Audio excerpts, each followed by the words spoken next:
Have you ever experienced feeling sluggish and sleepy after a heavy meal of pasta? The reason for this is that pasta, sugar-heavy desserts, and all high-carb meals cause more blood flow to the gut to ensure proper digestion. More blood flow to the gut means less blood flow to the brain, causing drowsiness. On a weekend, maybe, but on a regular day when you have tons of things to do, feeling sluggish and sleepy can lead to procrastination and cause your productivity to plummet. Welcome, my friends. I'm here with another video about the best ways to beat your carb and sugar addiction.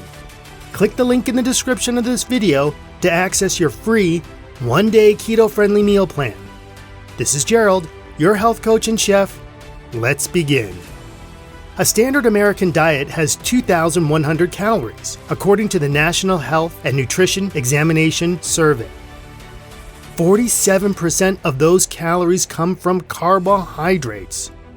And according to the Mayo Clinic, a person who wants to lose 1 pound a week needs to cut down 500 to 1,000 calories from his diet. But for a regular person, this becomes complicated.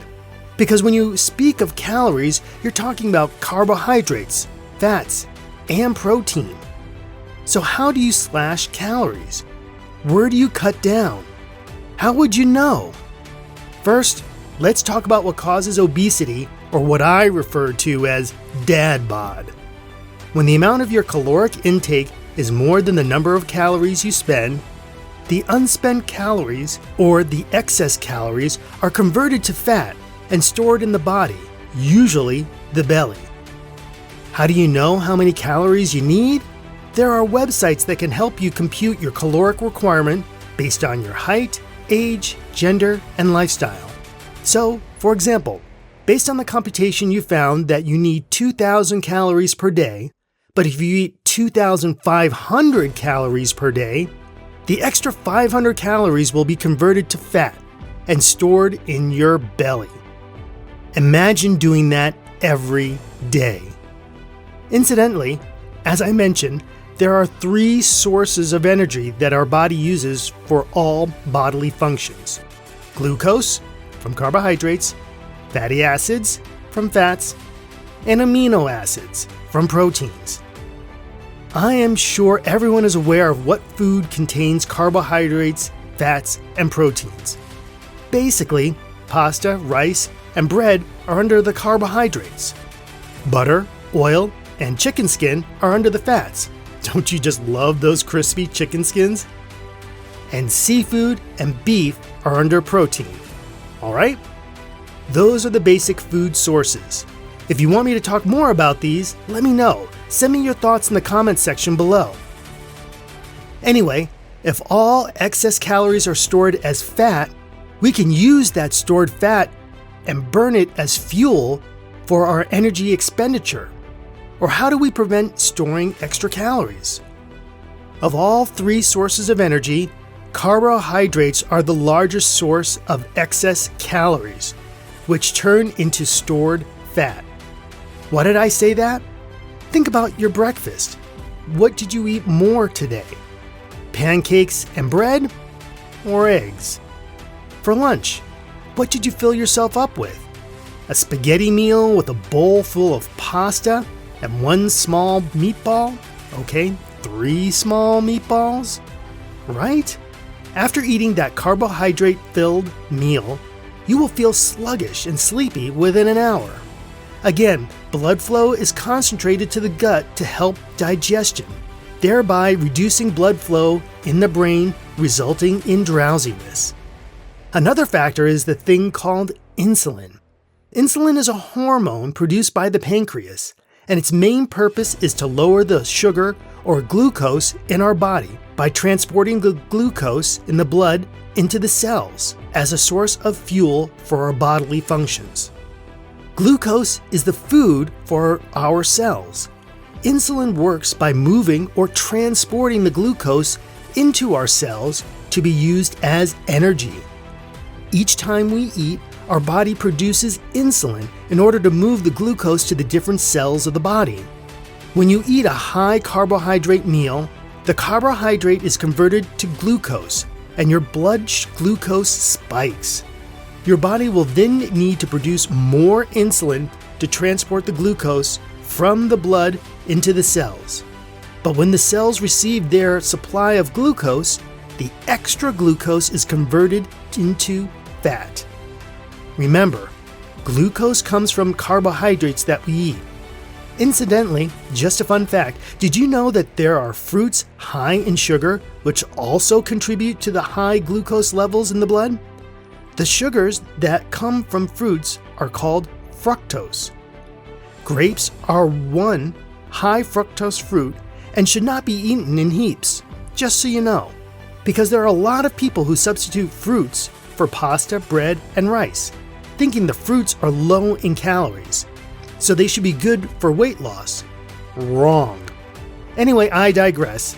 That's a whole new topic in and of itself. Let's get back to our conversation.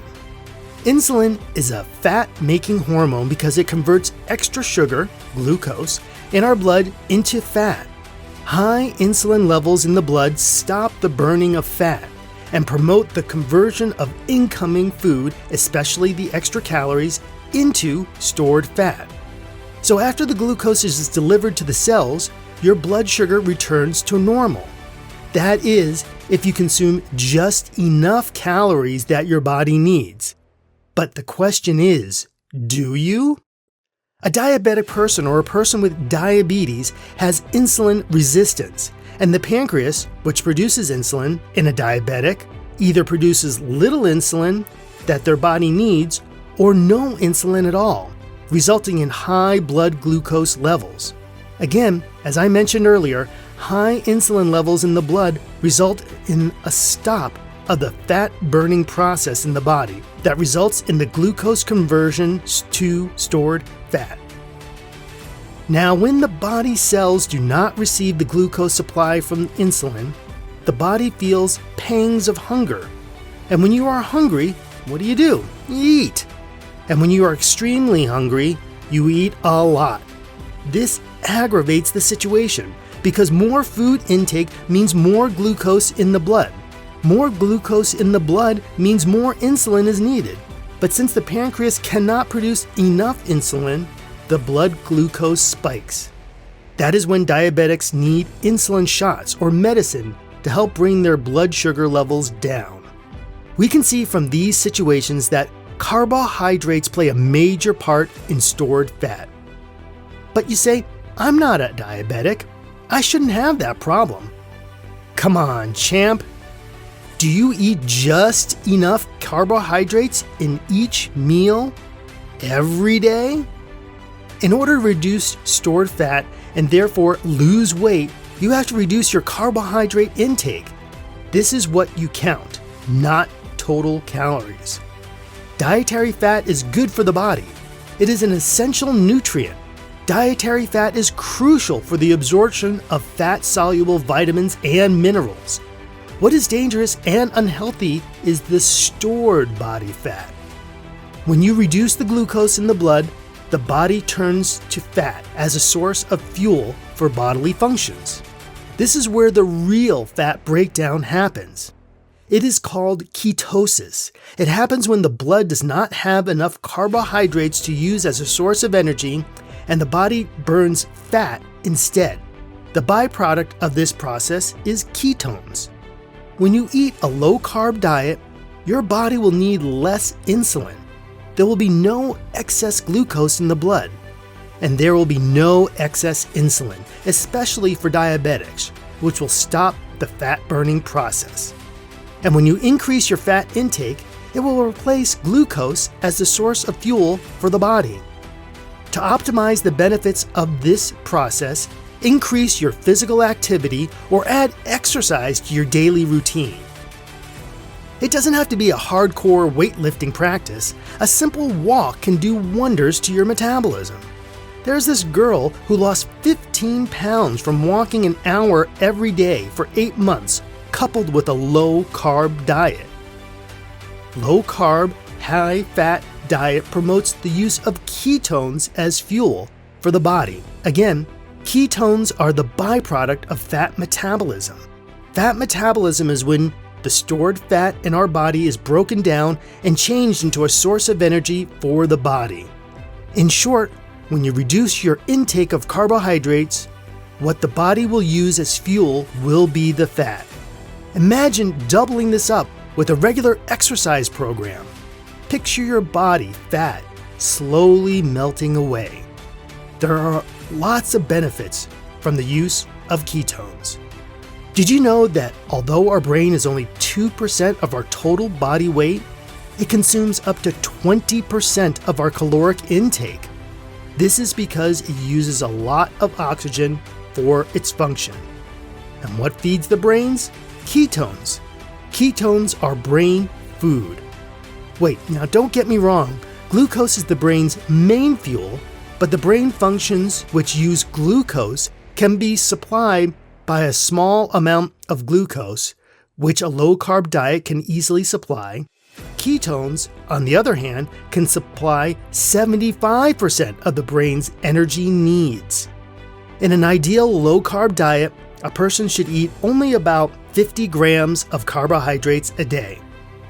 So the next time you shop for your groceries, check out the nutrition label and look for the carbohydrate content, not the calorie content.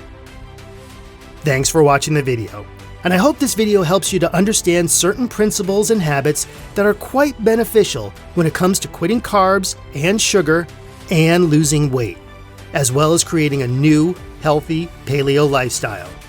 If you're interested in watching more videos like this one, click on the link in the description for your one-day keto-friendly meal plan. Then hit the subscribe button and change its color to a beautiful red. See you in the next video.